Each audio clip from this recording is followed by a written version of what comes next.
Hello, everyone. How are you today? I hope you've had a good morning. We certainly have. And I hope you enjoyed your session this morning on staff wellbeing. And now we've got another session for you. You are so lucky today. This one is all about SENDCOs and their leadership responsibilities. And I'm so pleased to be joined by Angela and David Smith, who are both from the SEND Education Partners. Welcome, you two. Thank you. Nice to be here. And we've got so much for you to learn this afternoon. It's such an important discussion. Having been a SENDCO myself, I know exactly what it's like to be a SENDCO and on the SLT group or board, and also being a SENDCO and not being a member of the SLT. So there's a lot to be learnt and a lot of really valuable discussion points and learning points that you're going to take away today. So you might want to grab a pen and paper, because I know that Angela is going to share lots of really fascinating tips for you. It's going to be a really practical session. There's going to be some really nice questions, reflection times for you. So use this session to your best ability. You've got myself, you've got Angela, and you've got David for at least for another hour. Feel free to ask us questions. We love questions, don't we? You do? Yep. We also love it when you say hello. Please say hello. It makes us feel like we're not talking to ourselves. So, which is very unsettling sometimes, isn't it, Angela? So, yeah. So say hello. Say hello in the comments, ask questions all the way through. Please throw us your questions. You've got all of our experience and knowledge to help you think of things together. And maybe you can help another community member with their question too. Please, let's all help each other today. That's what our community is all about. It's about supporting each other. So Angela, I'm going to let you guys introduce you, because you guys are the experts at that. Let's hear about your background, because you've got over 25 years of experience of SEND and education. Is that correct? That is correct, yes. So I have been teacher, I've been SENCO. For many years I was SENCO. I've been a leading SENCO for local authorities. And then I worked my way up to head teacher. So I feel like I've got quite a wide range of leadership experience. And I try now to bring that into leading a school, and particularly with that golden thread of SEND running through your school. So, I then created SEND Education Partners because I just want to help people. It's a tough job out there, and I enjoy being in schools, supporting leaders, supporting SENCOs, and working with all levels of staff across the school. I've been in wide-ranging different types of schools, from 3 form-entry schools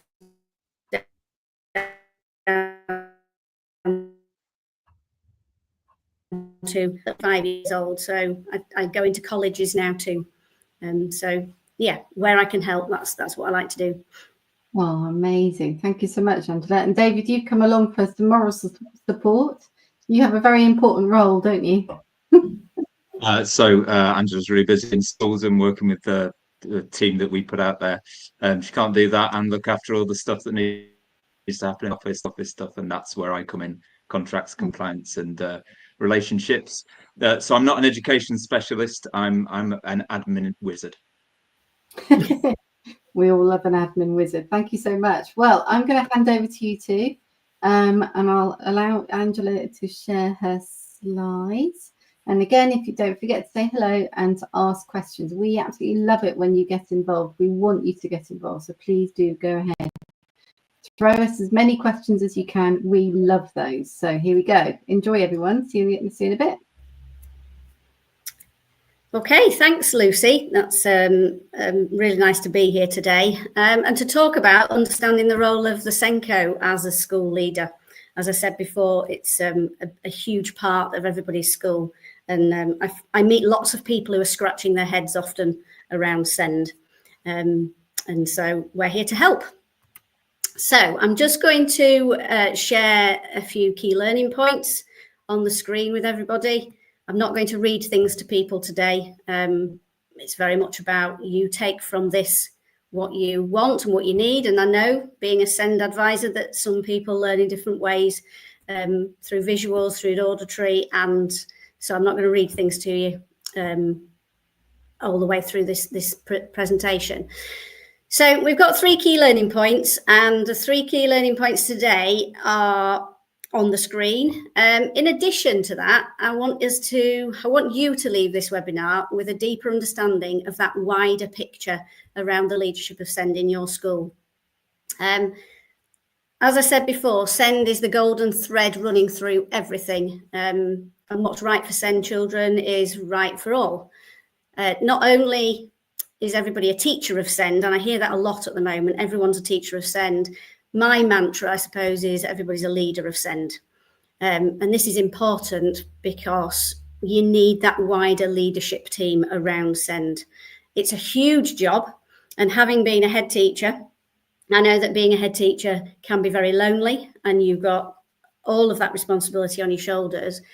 Having been both the head teacher and the SENDCO, I feel that the SENDCO is that next huge job within the school, and very often you can feel very lonely in that job. So I like to talk about SEND as a team sport, and everybody's a leader of it.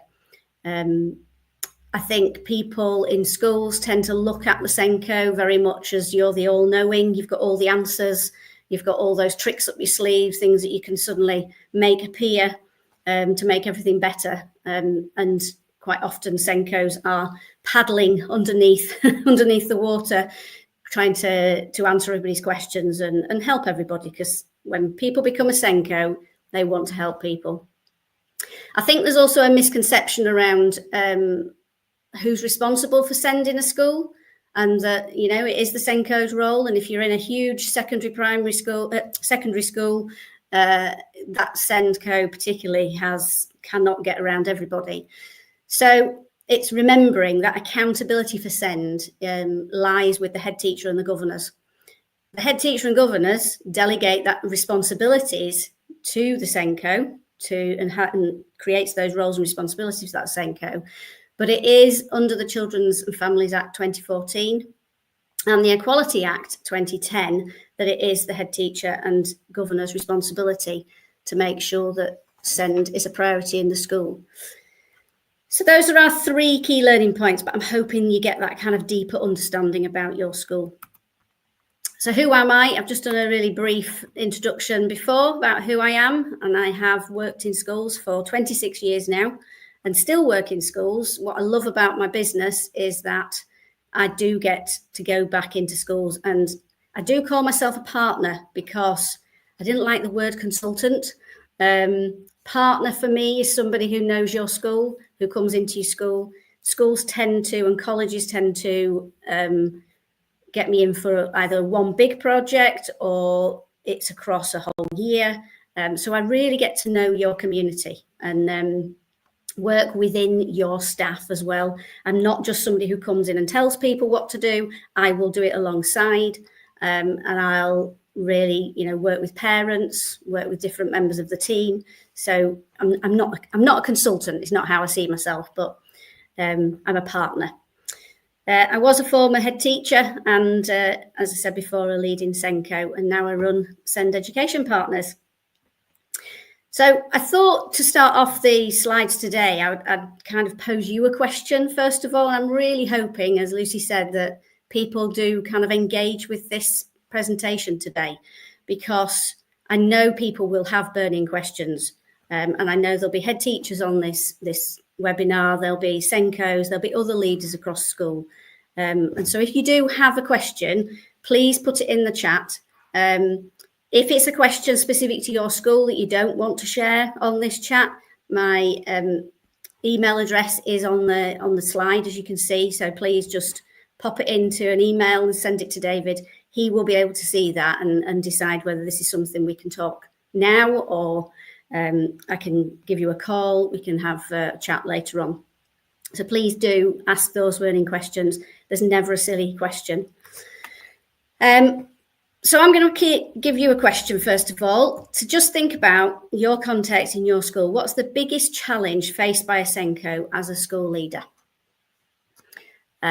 And you might be the SENCO, so you might have all of the answers to this question, but you also might be a head teacher who's sitting there thinking, ooh, not sure what my SENCO's challenges are, or I think I know what my SENCO's challenges are. So here's the platform really to put those thoughts on. We're going to come back to this question a little bit later on, and I'll try and answer some of those questions, and I'll also bring a perspective from all the SENCOs that I work with. I have kind of been gathering those challenges from them, and I obviously, just going in without even talking to a SENCO, I often see those challenges sometimes before they can see them. So I'm going to share those with you a little bit later on. There might be other burning questions about SEND as well, so please put those into the chat and add your challenges and questions to the chat. We'll come back to them. There might be a challenge that you as a leader, as a head teacher, are having specifically, because you know this webinar is about how you can support your SENCO, but actually as a head teacher, I sometimes found it difficult to think, well, how can I support my SENCO? I've got this particular challenge that the SENCO isn't particularly aware of. Anybody else in the school might be aware of, but it's you as a head teacher, you've got that challenge. So please put those into the chat too, and I'll see if I can help. So before we go into those questions, I thought I'd kind of help you to think about your school and that bigger picture, because I want to challenge your thinking today about the context of your school and the SEND within your school. And I think it's important to leave this webinar with things to think about and implement in your setting. You're not just kind of listening to me talk today. So I encourage you, as Lucy said, to write notes. Think about this webinar in the context of your school. So first of all, I want you to think about your knowledge as a head teacher or whatever leader you are in school. What's your knowledge, what's your skills, and what's your understanding of SEND? And just decide for yourself, where on this continuum here do you see yourself? Are you further down towards the novice end of this continuum? Have you got some experience of SEND? Were you a SENCO yourself? There could be people on this webinar today that have never been a SENCO. Some people have never taught in a school. I come across CEOs particularly who have come from a business background.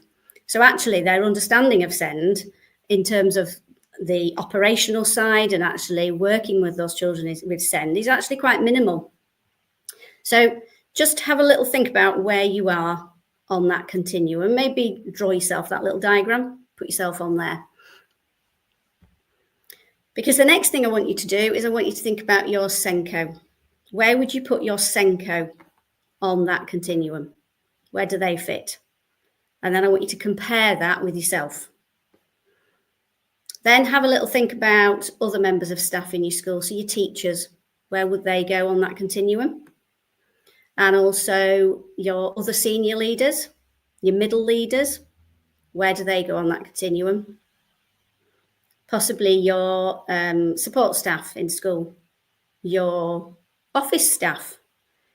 Because as I said before, everyone is a leader of SEND. So it's not just your teachers, it's not just your SENCOs, it's not just your middle leaders. We need to think about that wider areas of school, including office staff, site staff, other people who come into the school. We might have some people here who maybe haven't taught for more than 5 or 10 years. And I've learned a lot of my SEND knowledge. I would put myself up towards the expert now, but it has taken me my 26 years to get to that point of expert. So if you're sitting there worrying and thinking, oh my goodness, I'm right down at the novice end, please put it in context. Think about what is your experience, first of all, because a lot of SEND is learnt as you move through your career. And I think that's one of the big challenges at the moment, is because of the number of SEND and the growing number of SEND in schools, we've got people who are finding that more challenging, and it's partly to do with experience and developing that knowledge and experience as you move through your career. So the reason for doing that is, as in all schools, there's a range of expertise, and it's important to consider this before evaluating the quality of SEND provision. It's important to be realistic about what you can expect of the staff within your school. It's important for you to compare this to what you want. So we should all have a vision for SEND. SENDCOs will definitely have a vision for SEND, otherwise they wouldn't be in the job. They usually have a huge passion. All the SENDCOs I meet have a huge passion for what they want their SEND provision to be like in a school. Sometimes I will come across head teachers who haven't really, because they've got a really good SENDCO, and so they let that SENDCO lead that vision. But it's important that you do have, as a head teacher, that vision for SEND, and it's shared with everybody else across the school, as we know. But doing this activity here is about comparing what you want with what actually you've got now in your school. And it's quite a good exercise to do, to think, okay, where is everybody? And how that helps you to decide how far away are we from that vision, and then be able to look at your priorities and how you're going to get to that vision. Your staff will have a perception of you and your SENDCO, usually that you know everything. And as a head teacher, I really felt that weight on my shoulders of, I need to know, I need to be able to give the answer, I need to be able to find the answer. They want it now. And having to be really disciplined with myself to say, actually, no, I can go away and find out too, and they'll have to wait. So it's important that you think about what's their perception of you and what's your perception of them. Because actually, you may have put your staff onto this continuum completely in a different place to where they would put themselves. And when I go into schools working across the age groups, in colleges, in primary schools, in secondary schools, that's the biggest kind of learning point, I suppose, that schools suddenly have this moment of clarity and go, okay, so that's why I'm hearing things like, why don't staff take ownership of SEND? Well, it's because we've got a huge number of people in this school who are down the novice end. Their perception is that they're novice. Your perception of them might be different. You might have given them some training and you want them to just do it now. But actually, have we given them enough time? Have we given them enough support to apply the things that you've taught them, apply the things that they've learned? Have they had enough opportunity to move around in different year groups, different age groups, different subjects? I hear a lot when I go into schools, it's the SENDCO's job. And again, is that because we've got huge numbers of staff further down towards the novice end of this curriculum? And actually, it's more of I don't feel like I can take ownership of my SEND children in my classroom because I don't know. And actually, it's easier to say it's somebody else's job. There's all sorts of reasons. What I'm trying to say is that that bigger picture is is the place where you need to start in terms of looking at what's the roles and responsibilities of the SENDCO and how can you support them as a leader. And I think it's really important for the SENDCO to be able to understand that overview as well. So if you're developing your SENDCO as a leader, include them in this activity. So you as a SENDCO and a head teacher can really have that overview together. At the majority of time, we're working at breakneck speed in schools to keep up and to deliver what's next on that priority list. So I really encourage leaders to do this activity before you start planning, before you do your strategy, thinking about your SEND processes and developments and things. So I hope that kind of gives you a little bit of a different angle to look at, really, in terms of thinking about the bigger picture around SEND in your school. Might start to answer some questions. I'm hoping some little light bulbs are going off, people answering questions around, oh, that's why this happens in my school. This is why I hear people saying these things. This is why this isn't working. There's also the bigger picture is the national picture. So I'm sure there's lots of people on this call today who have seen and heard these numbers. The numbers of pupils in schools is dropping, but the number of SEND pupils is rising. We've got an increase in the number of EHCPs. We've got 11% increase since between 23 and 24, and 11.6% of those is a compulsory school age. So the number of children is dropping, which is reducing those budgets, but we've got an increasing number of SEND children. SEND remains more prevalent in boys than girls, but actually we're seeing a sharper increase in girls in SEND who are needing that SEND support and who've got EHCPs in comparison with the number of boys. And speech and language, which when I talk to head teachers about this, yes, everybody says speech and language and communication remains the highest need. And they're quite surprised, I suppose, that it's not being overtaken by maybe social, emotional and health challenges. It's close behind, but it's still the speech and language. And as we know, often it's the speech, language and communication that can have an impact on the social, emotional and health education, health needs of a child. The number of free school meals, pupils with SEND on free school meals, that remains disproportionate. But I just want to highlight the final bullet point there. The numbers of pupils who are attending alternative provision continues to be high. That number there does not include any of those informal resource provisions that I see in every school I go to. Schools are starting to set up. So they're informal resource provisions because they've not been made formal by local authorities. Schools are funding them themselves, having to staff them themselves, having to resource. They're calling them specialist classrooms. You might have a hub, you might have a nest, but all schools are finding that to provide that alternative provision and cater for those rising number of needs in their school with that falling resource, that's what they're trying to do. They're trying to provide those alternative provisions. So I just wanted to highlight that kind of number there, because I think that's not reflective of what you see in schools at the moment. So the changes I'm seeing in these are big change for some schools. These are big changes that are happening. The biggest area at the moment is around the inclusion agenda, and lots of schools are saying to me at the moment, what do they mean by inclusion? What does it look like? What am I supposed to be doing that I'm not doing? And it all seems a little bit of a guessing game at the moment, I suppose. We've got the new inspection framework coming in November. That's got a real focus on inclusion. So if you haven't already looked at that, that is a good place to look, because it does start to unpick what it is that inclusion is. I've done 4 inspections in the last term because schools that I support have had inspections.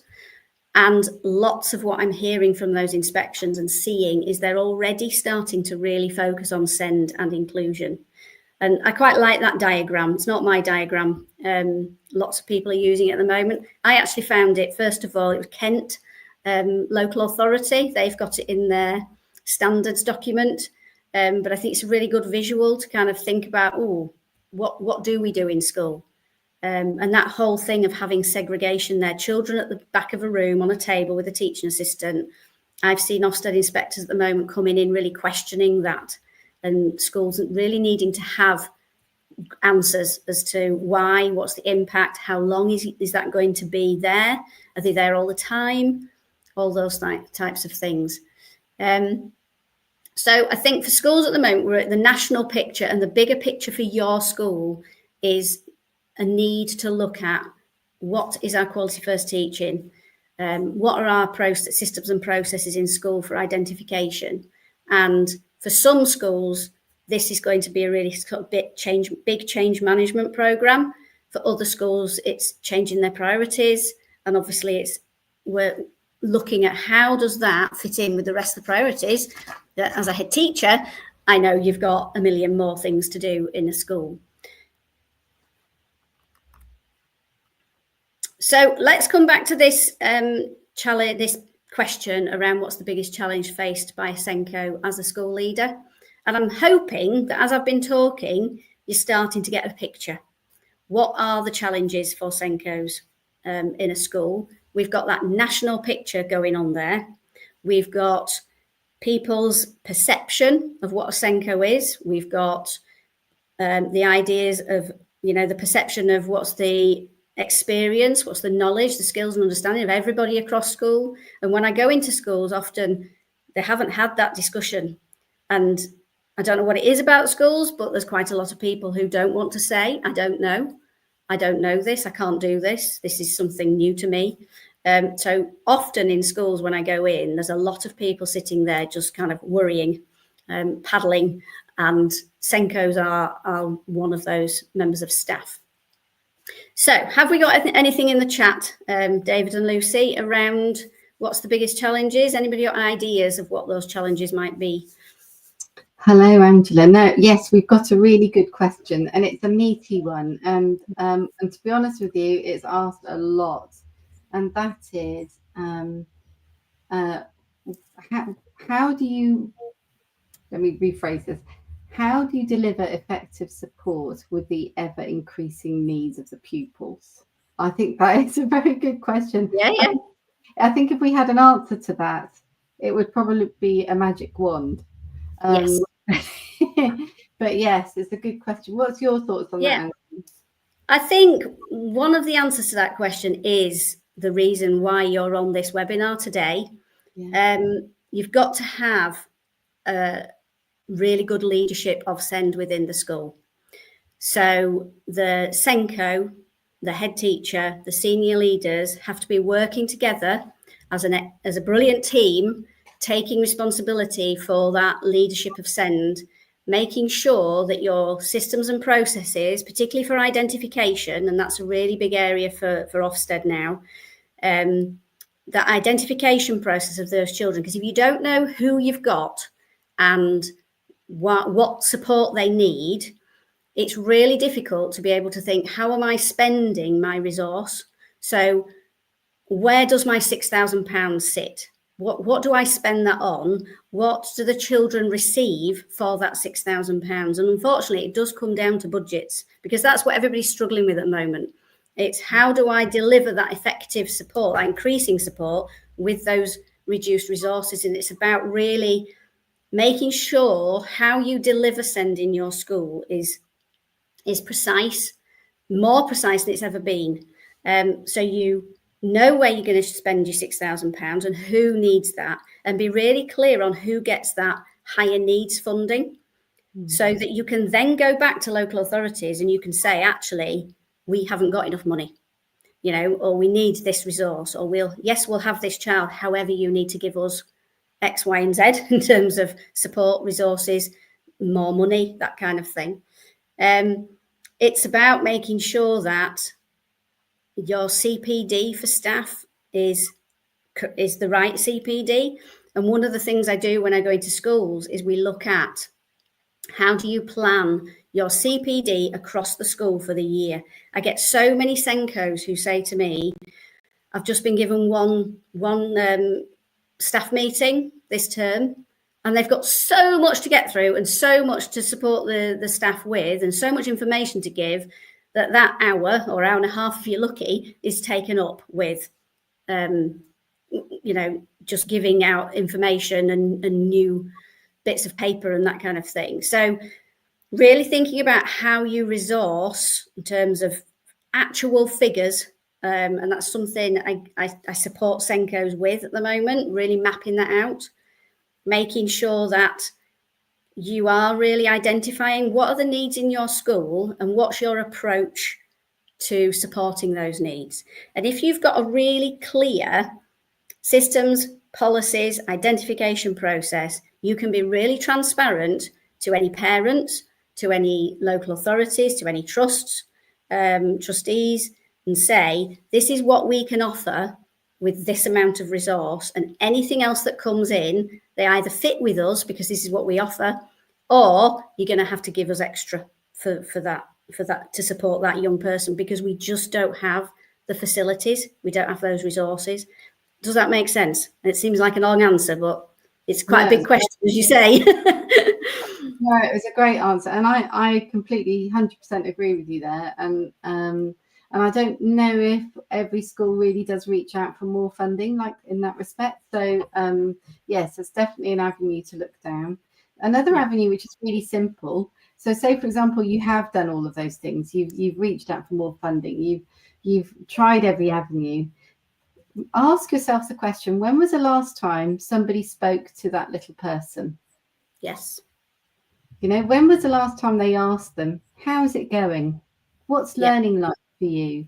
What do you need to help, and what makes your learning nicer? You know, what makes your learning more difficult? How often is that conversation held, and what's the outcome of that conversation? Because often there's a really easy, free, intervention that you put into place. Like, for example, I'll give you an example of, we had a little chap who really hated carpet time, and we could not understand what was wrong, but every time it was carpet time, he would absolutely have a meltdown. He hated it. And we kept trying different things. He sat on a chair, we moved him around and all the rest of it. And in the end, it was because he didn't like the colour red and he didn't like the feel of the carpet. So, but we were like applying for funding. We were thinking he needs a one-to-one, And actually, when it came down to it, it was a very simple, well, you can sit on this rug instead. And then we were fine. So it's just those little conversations. It seems like, oh yes, we always do that. Actually, really think about them when you have them. It's, focus on that. And as Angela said, put those systems in place. I think also, Lucy, sorry to interrupt, but I went into a school recently and I asked a similar question around how you're going to support, how do you know what to do with this child? How do we know? And not one person in that school said to me, we talked to the parent. And when I kind of floated that idea, I got a lot of sucking of teeth, and it was, oh, you don't talk to the parent. But actually, to deliver that effective support and increasing support for those children, working in partnership with the parent, which is part of the SENDCO to practice, it's essential. And sometimes, yes, parents can be more challenging, and obviously they're protecting their little cub. And they've had, usually, parents with children with SEND have had such a fight and felt like they've had to fight throughout their child's life, that if you just go to them and say, look, this is how your child's presenting. We're really struggling with this. Let's work together. Let's find a way. 9 times out of 10, those parents are just elated that you've come to them and you work together. And they will often say, okay, we can do this. We can support this way. So that kind of parent-school relationship is really, really important too for that. Yeah, I think that's a very, very good comment. And it's a very emotional time for parents. They've, as you say, they've been through an awful lot to get to this point, and they are the experts on that child. Yes, they know more about their little cub. I like the word cub than we do. And so, if they've got ideas, embrace them, welcome them, bring them in, and tell and ask them to help. It's really powerful when you work together like that. Yeah, so, and often parents can go away and they'll shout louder than schools will to say this school needs some support here. They usually, parents have a lot more rights than schools. When I do educational healthcare plan applications with parents, I usually say to the parent, let's do it from you. I'll help you fill it in. But actually, as you go down the line of will they assess and all of that, if they say no, the parent has much more legal right than a school to contest it. So actually, we often do it that way round. That's a really good tip, actually. And it also takes the emphasis off you as a school. And I used to have those conversations with parents where perhaps we would fill it in together, kind of thing. Yes. So if they feel like they can't fill in that application form because it is quite lengthy, then I was always there to support them if they were happy to do it. But super questions. If you've got any other questions, please do go ahead. I shall let you carry on, Angela. I'm sure you've got more to go. Very much. I'll be back in a bit. Okay, so I have, as promised, I will put on here some of the challenges that the SENDCOs I work with have come up with, or things that I've seen. So if you're a leader in a school, it's always the biggest thing that comes out, apart from communication. When you do a staff survey, communication always comes out number one, and time management, more time. We need more time to do things. And it's no different for a SENCO. And as you'll see later on in my slide, how much they've got to cover. So it's thinking about that as a school leader, helping your SENCO to become good at time management, giving them, and this is something I've learned as a head teacher, and it's that perception again. If you don't say as a head teacher to a SENCO, it is okay, get this done and this done, and it doesn't matter about that at the moment. Help them to prioritise what's the right thing to do first, because SENCOs just want to do the best, as all our staff do. And so they put too much pressure on themselves to be too good. And good is good enough, is what somebody said to me once. And I really struggle with that, because everything I want to do has to be better than good. And most teachers in education, that's where we find it difficult to manage our time, because we want to do the very best. So help them with that time management. One of the other ones is around those leadership skills, and that's one reason why I wanted to talk today on here about the SENCO as a school leader, because I come across so many SENCOs, and I run SENCO supervision sessions. So I'll work one-to-one with the SENCO, or I'll work with a group of SENCOs on just developing their own leadership skills. Because when you do the SENCO qualification, and it's supposed to have changed, but the SENCOs that I'm talking to that are doing it still feel like they're not getting those leadership skills. They're learning what the SENCO of practice is about.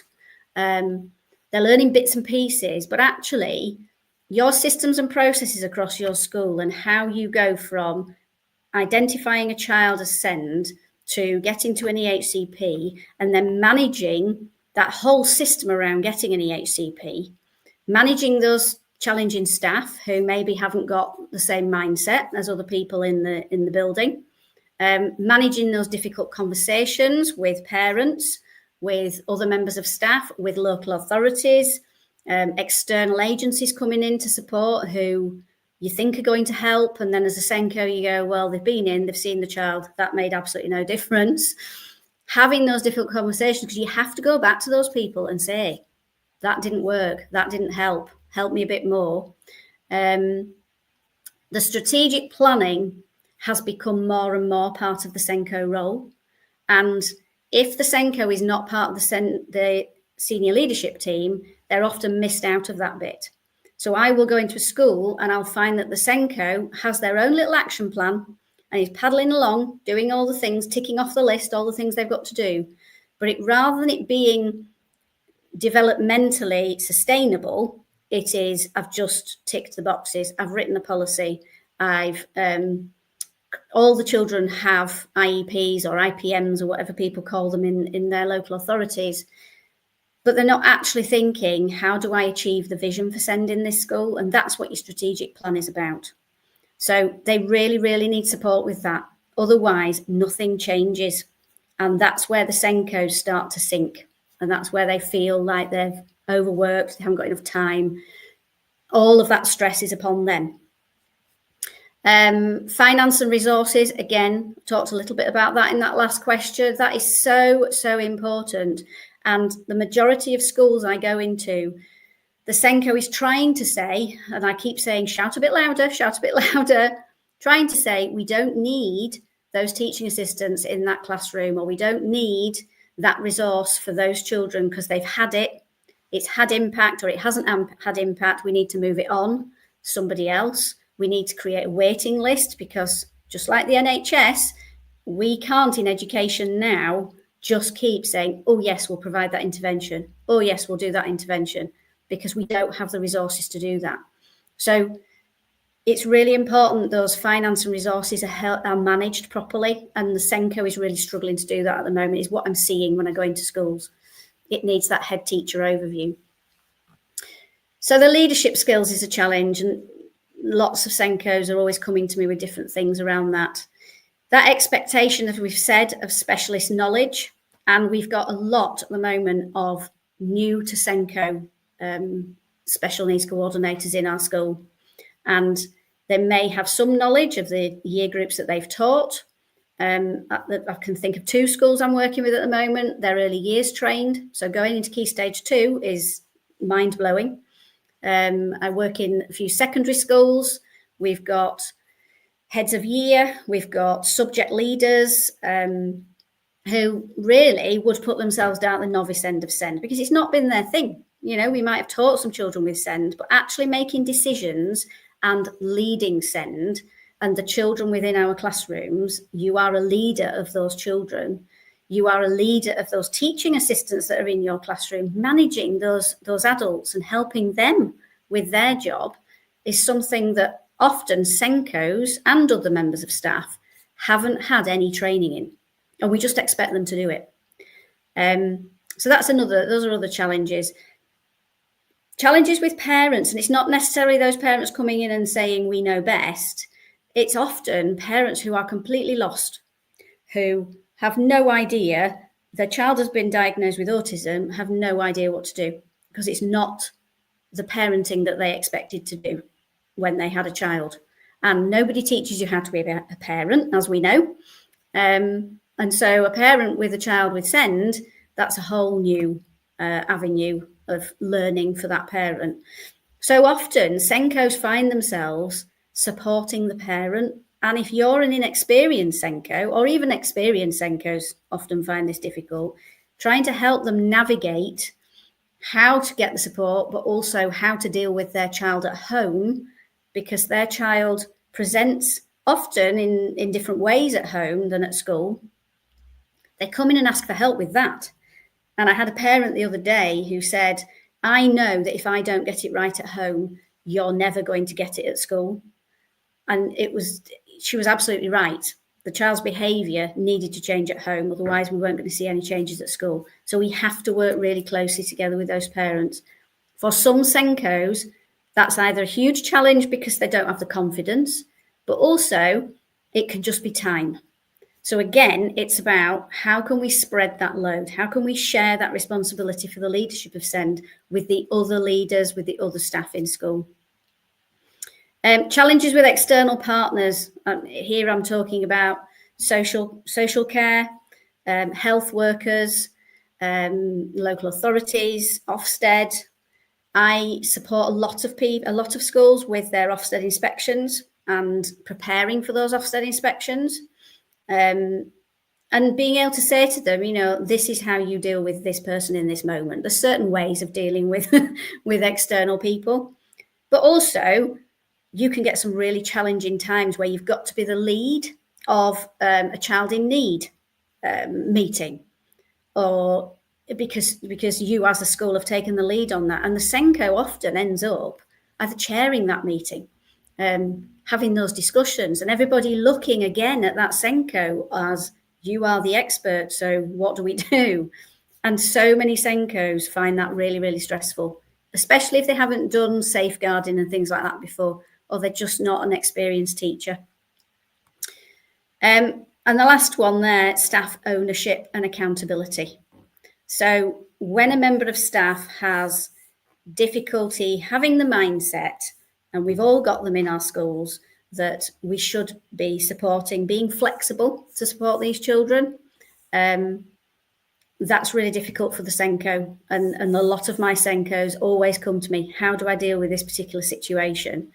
Now, whether that's because I'm an external person and it's easier to say for the SENCO, I need some help with that, or whether it's the head teacher that they don't feel is approachable, or another senior leader, or they've just been told to deal with it. There's all sorts of different reasons why SENCOs struggle with that staff ownership. But that staff ownership is around, again, your systems, your processes, your policies, and holding other staff to account for that.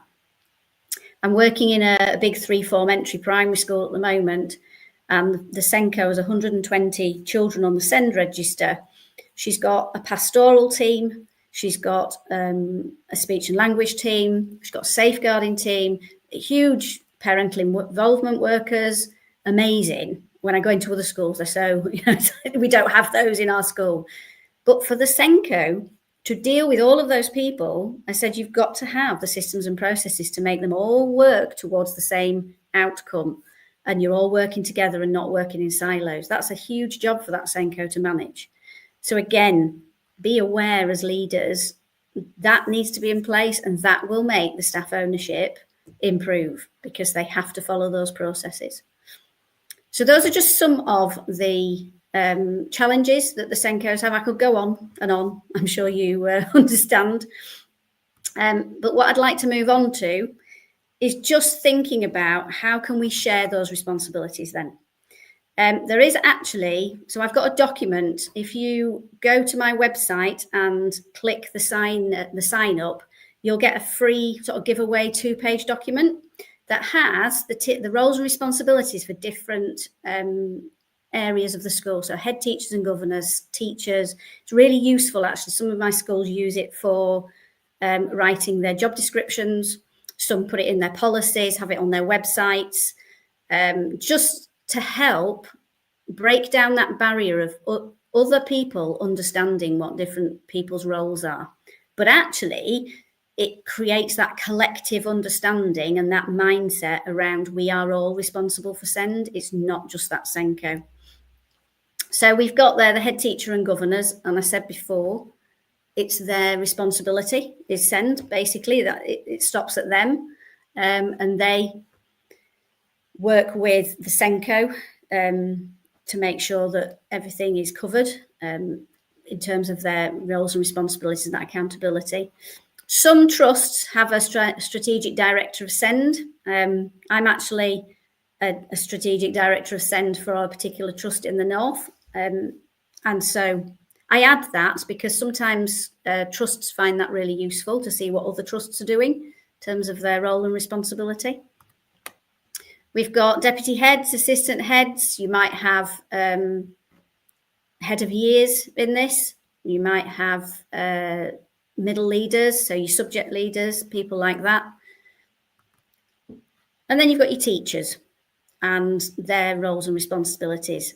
And that's the part, the teachers bit is the part that SENDCOs find the most challenging.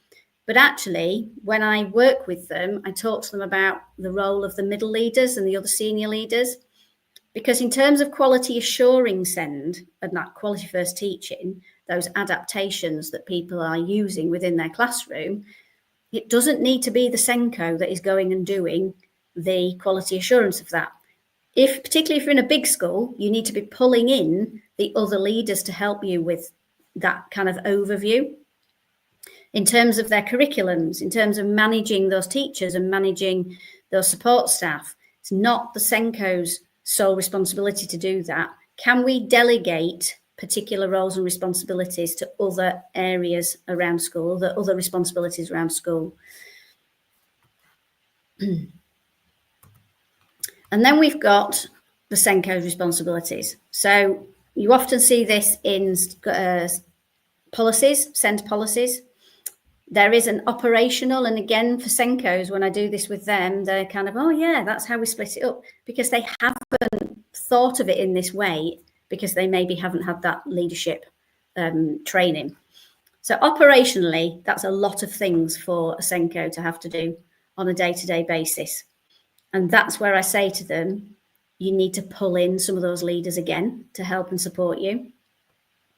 A huge amount of time, and I don't know whether many head teachers know this, but applying for that funding, applying for those EHCPs, reviewing those EHCPs, all the work that goes around just one of those is huge.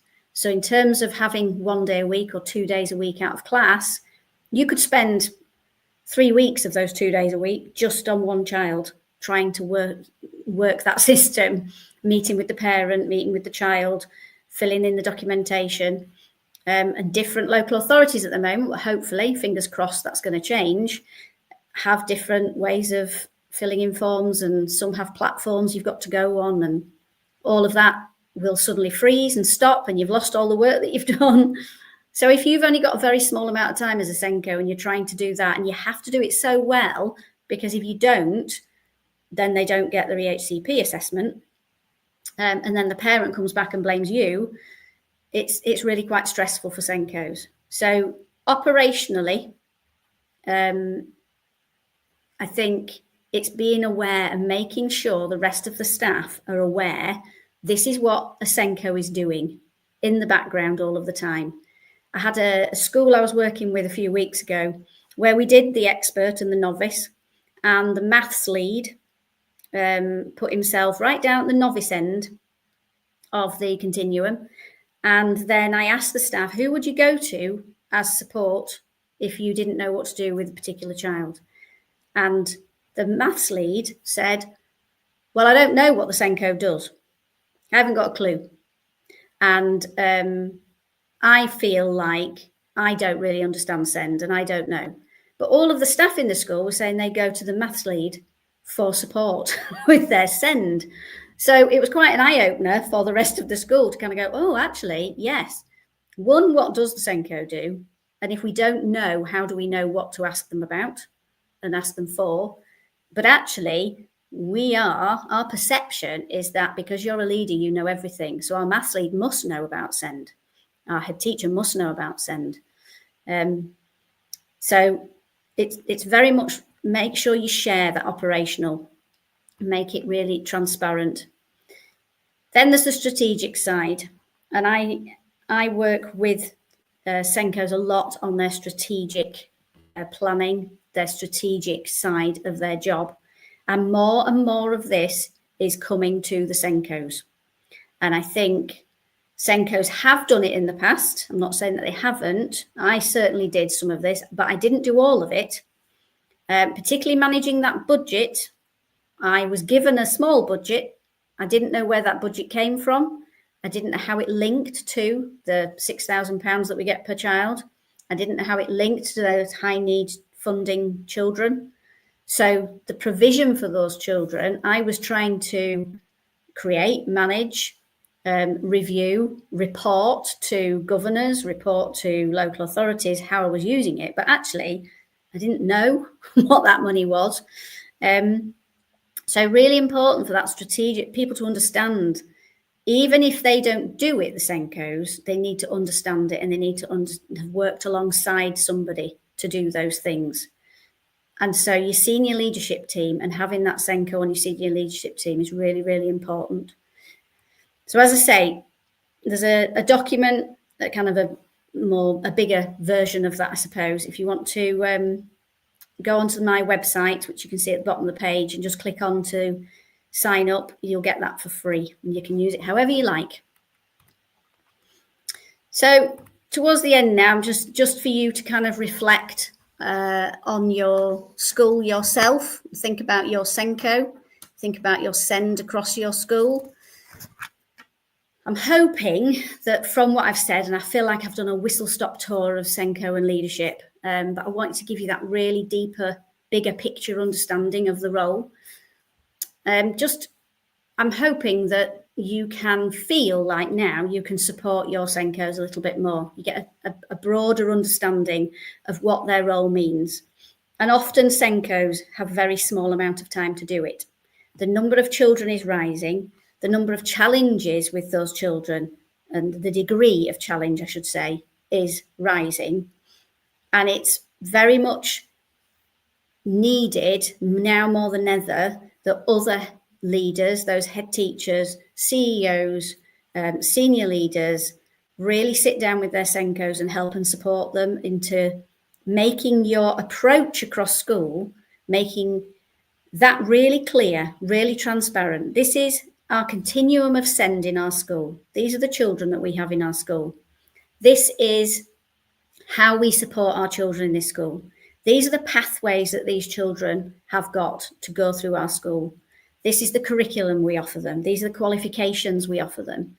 Really sitting down and looking at that. And that's one of the big things I do across trusts, actually. They ask me to do that because you tend to have primaries and secondaries and colleges who feed into each other.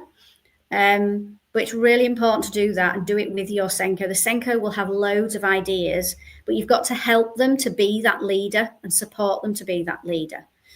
So understand their roles and their extended responsibilities and share them out with other people across your organisation. Really have a clear understanding of and know your staff. Are they experts? Are they novices?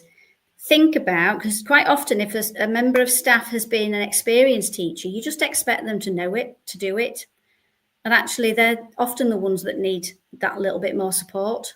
So it's maybe putting them on a bit of a matrix, look at the whole staff, plot your staff on a matrix of who needs high support, who needs a bit of support, but who needs a bit of more experience or development of a few skills, or really plan that out. That will help your SENDCO to be that leader, because they'll know your staff like you do then, and they will be able to go and target where they put their support a little bit better, use that time better to support the right people in the right places.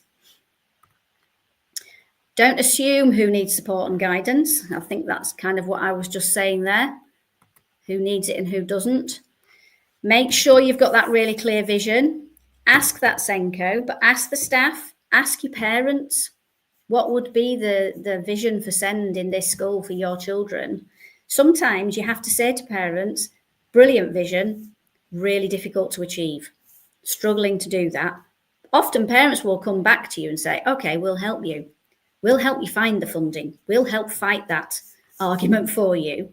But if it isn't a shared vision for SEND, then everybody isn't working to the same end point.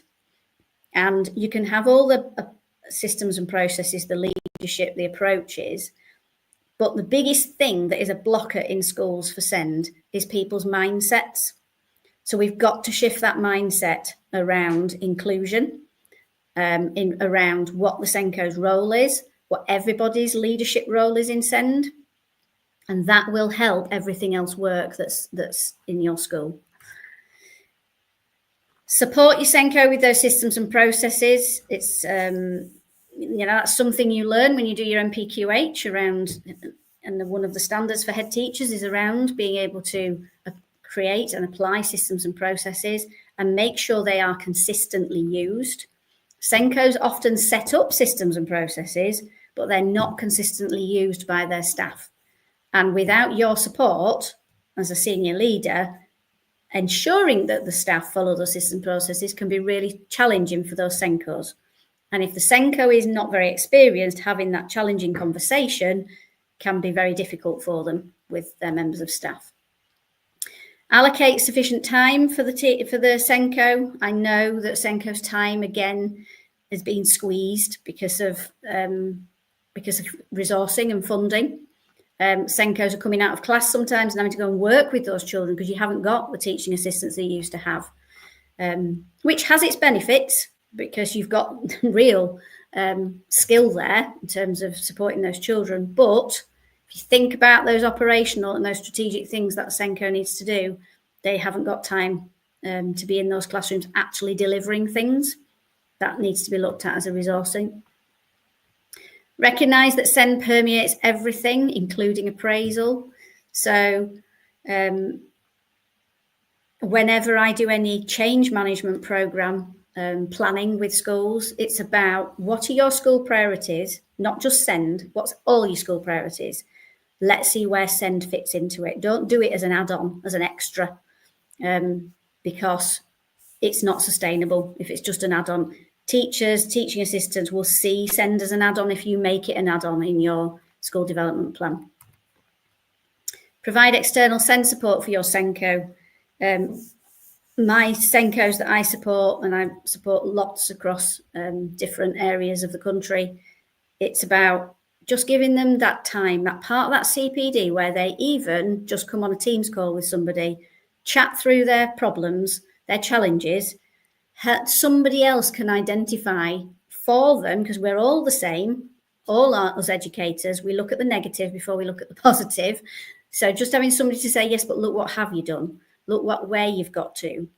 This is the next step, that kind of coaching approach. So help them, give them that extra support. Use those outside external people to support the rest of your staff. And make sure, and this is my biggest plea to everybody, plan your CPD. And I know that things like safeguarding are planned across the year, health and safety, food hygiene, all of those kind of things. But with the rising number of children and the rising challenges within your school, we have to upskill our staff in supporting those children with SEND. And if you get the CPD right, then your resourcing is value for money. The way you're using your finance is value for money.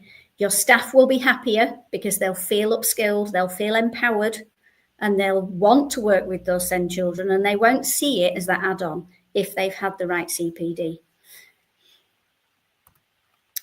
And then familiarise yourself with the whole new Ofsted toolkit and SEND Code of Practice. There is a new SEND Code of Practice. I think they've promised it in 2026, if I'm right. Not seen it yet, but it will be something that, again, the SENCO will be immersing themselves in.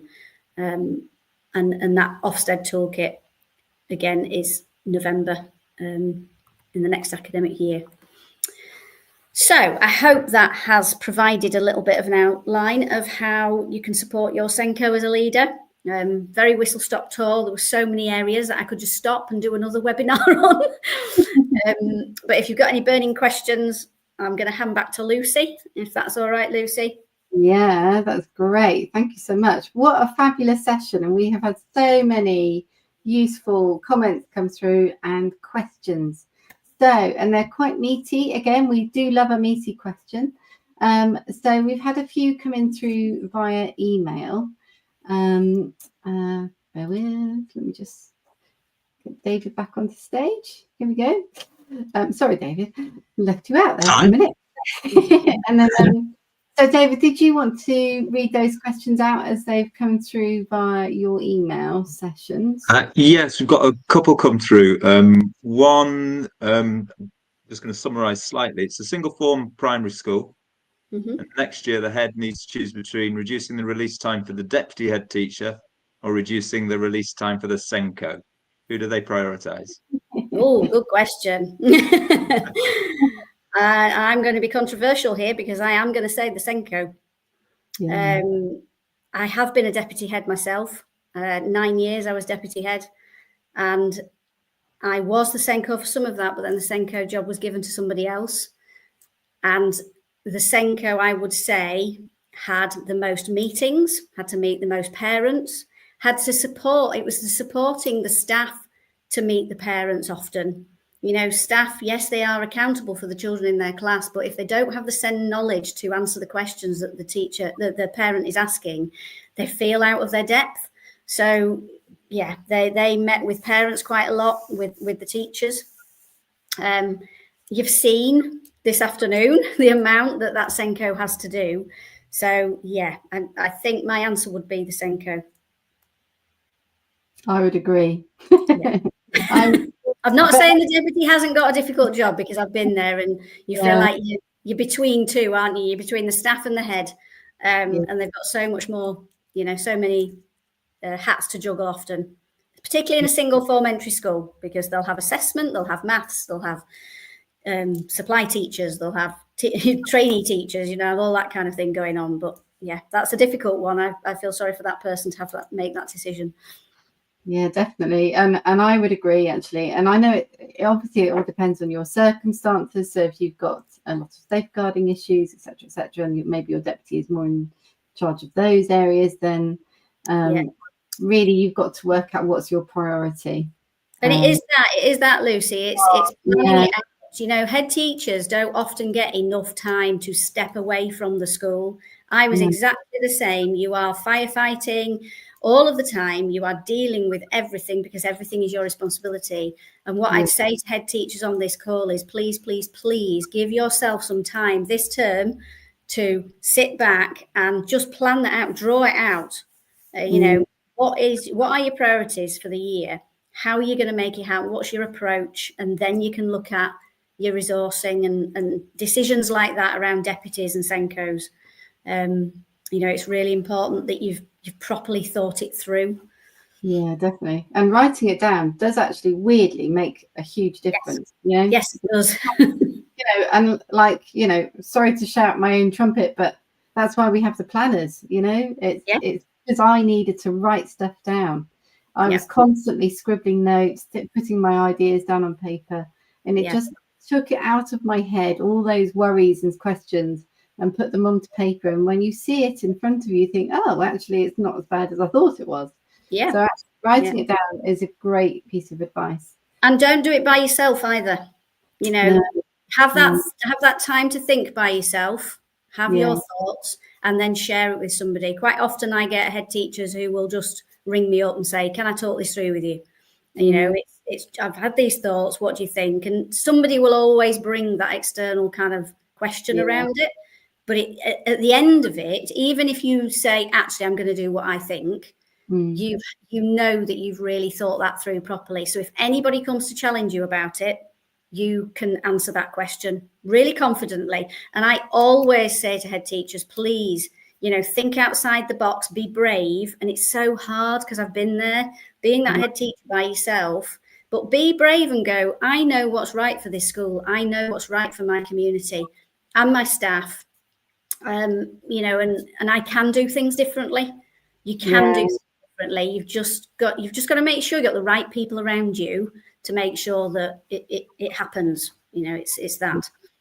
Yeah, 100%. Yeah, I would add in that you've got your senior leadership team to discuss with as well. They're part of the solution. They can be part of the discussion. And what I didn't add earlier is I'm also at primary school. Speak to your governors as well. Talk it through with a range of people. Yeah. Use them as sounding boards. Although you're making the decision finally, use your sounding boards well. Yeah, very good advice. Very good advice. Right, I think we'll squeeze in one more question before we have to disappear because time is moving on quite quickly. So we've had a request for you to come back, Angela. Will you come back? Oh, I would love to come back. That's nice. Thank you. Cool. So yes, so absolutely, it's a good question. It says, could you come back and talk to us about the systems and processes for SEND? What a great idea. Let's do that. That's a good idea, yeah. Let's share some good tips for managing those systems and processes in schools. And I'm sure as a community, you can all help with that too. So come with your ideas as well as your questions. Let's share those together and help each other to make sure that our systems and processes are as effective and impactful as they can be, because that's at the end of the day great for you because it helps your well-being and your workload, and great for the children and the young people because of the and it is, Lucy, it is every school I go into, it's their systems and processes that are often letting them down, that's causing that stress, that's causing, and once you've got them, it's then holding people to account for those systems and processes. And I get a lot of head teachers saying to me, you know, but this teacher's not doing this. And it's like, well, have you got the actual system and process? Has it been communicated? Is it really clear and transparent? Once it's all there, you can then hold them to it. That's very, very true. Oh, well, thank you so much, you two. I think that's been a really great session. And it's been really lovely to have you all here. I'm just going to pop up your website so that people can see it. And so it's sendeducationpartners.co.uk, and your email address, should they wish to contact you, is that right? office@sendeducationpartners.co.uk. Please do get in touch with Angela and David. You can see how lovely they are. Very, very approachable and very happy to help and very knowledgeable. I mean, we're very lucky to have people like yourself, Angela, who's out there who can help people in different situations with different problems and help them with different solutions. So thank you so much for joining us today. Thank you for having us. It's been an absolute pleasure, and I am here. I love helping people. So if it's just a quick chat that you just need to run something past me, just email or give me a call. Oh, super. Thank you so much. And thank you, David, for joining us as well. Thank you. And if you've got any questions, anyone you want to get in touch, please do so. You can either drop me a direct message in the community, or you can drop me an email, info@headteacherchat.com, or find us on social media @headteacherchat, and I'll be happy to help. Thanks, everyone, and I hope you enjoy the sunshine and have a lovely afternoon. Take care. Thanks, Lucy. Bye.